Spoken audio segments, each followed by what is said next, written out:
오늘 주시는 하나님 말씀은 예레미야 46장 13절부터 28절까지 말씀입니다.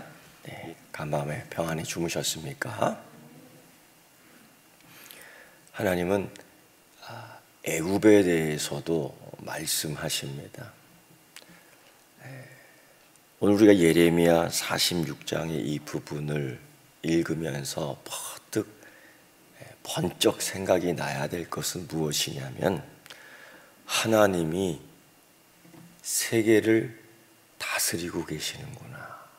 하나님이 세계의 정치를 통치하고 계시는구나. 여기서 그러나 멈추면 안 되고, 그까짓 것 세계 정치, 하나님은 온 우주를 다스리고 계시는구나. 할렐루야. 이까짓 것 지구 땅 하나, 그 정도 하나님 아닙니다. 하나님은 온 우주의 창조주, 전능하신 하나님이신 줄 믿습니다. 어제 우리가 사도신경 고백을 통해서 하나님, 전능하신 하나님, 창조주 하나님, 거기다가 아버지 하나님, 딱 오늘 말씀도 그게 나오는 겁니다. 그게 1순위입니다. 1순위.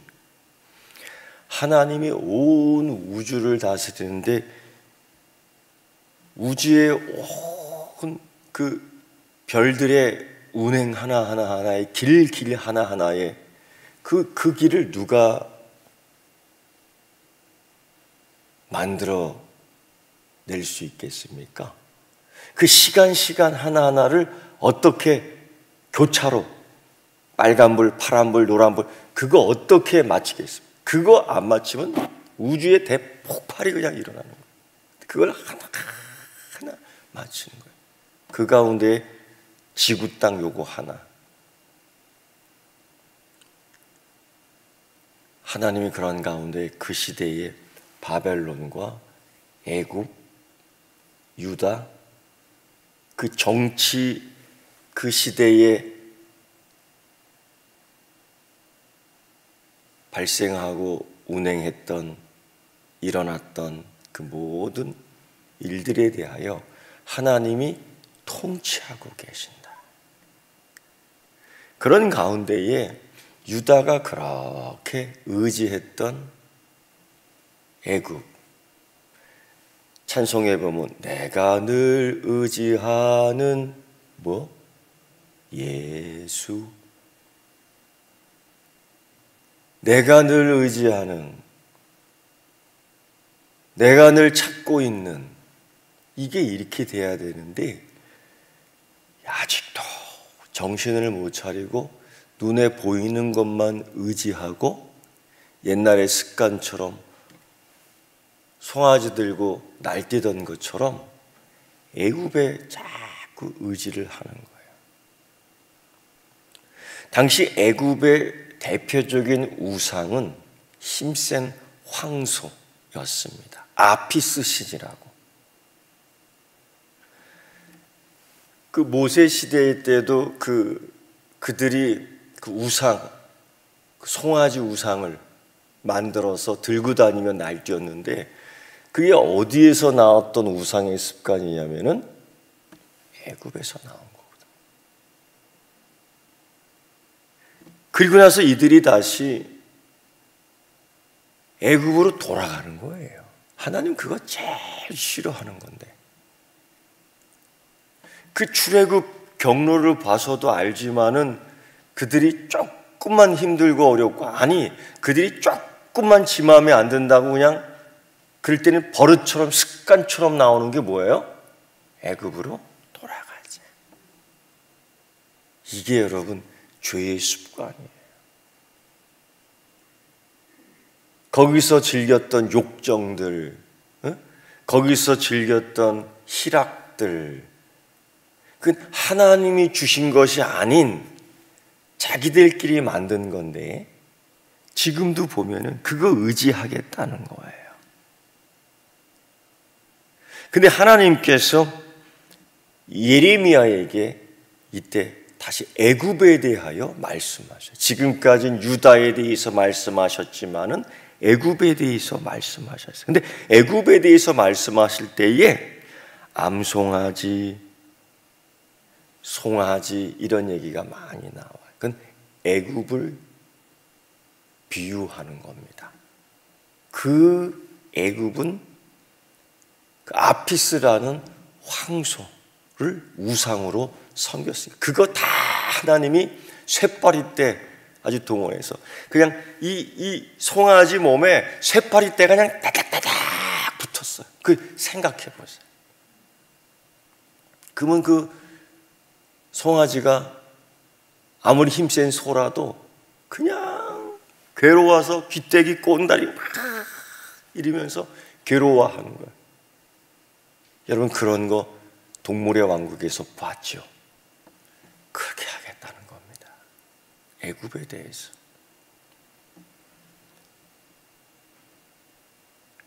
이미 애굽은 기회를 놓쳤다라는 거예요. 기회를 놓쳤다. 이 얼마나 무서운 얘기인지요. 애굽은 기회를 놓쳤다. 애굽의 소리는 뱀의 소리 같다. 슉슉슉슉슉 하는데 벌목하는 자들은 그런 거 안 무서워해요. 나무를 자르는 자들이 그 뱀의 소리 무서워할 것 같아요. 그거 갖고 머리를 팍 내리친다는 거죠. 하나님이 바벨론의 군대는 벌목하는 자 같아서 이 도끼를 가지고 수풀도 찍고 나무도 찍지만은 그 뱀의 머리도 찍는답니다. 그 얼마나 무서운 겁니다.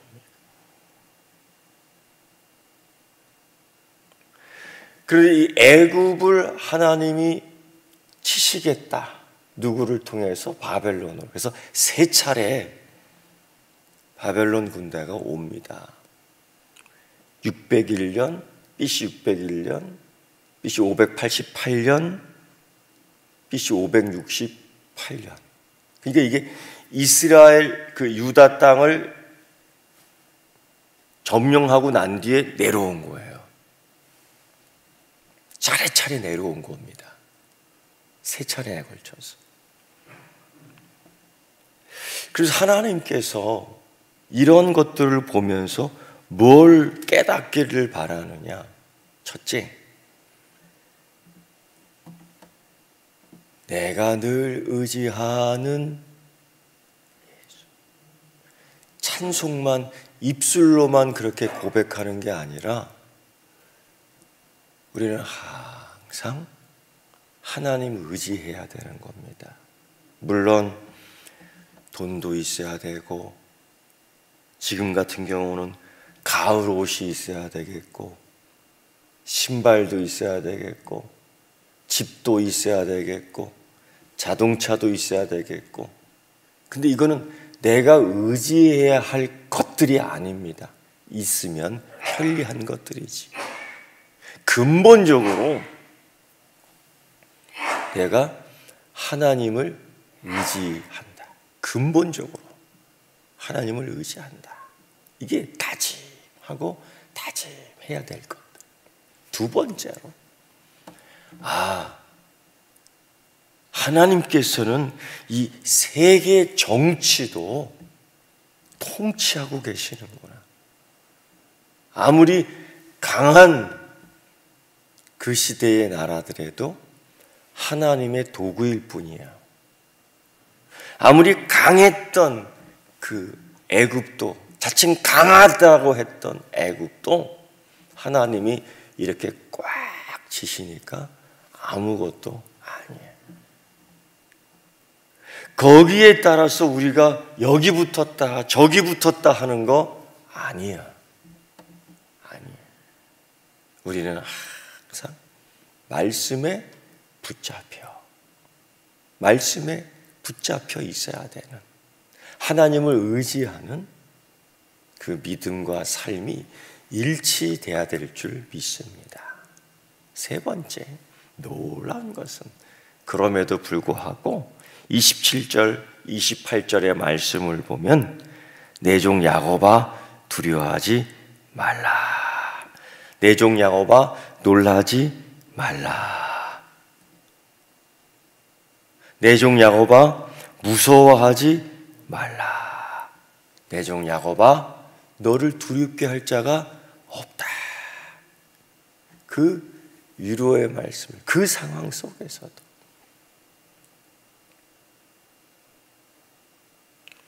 여호와 하나님께서는 아버지 하나님이시라고 그랬잖아요.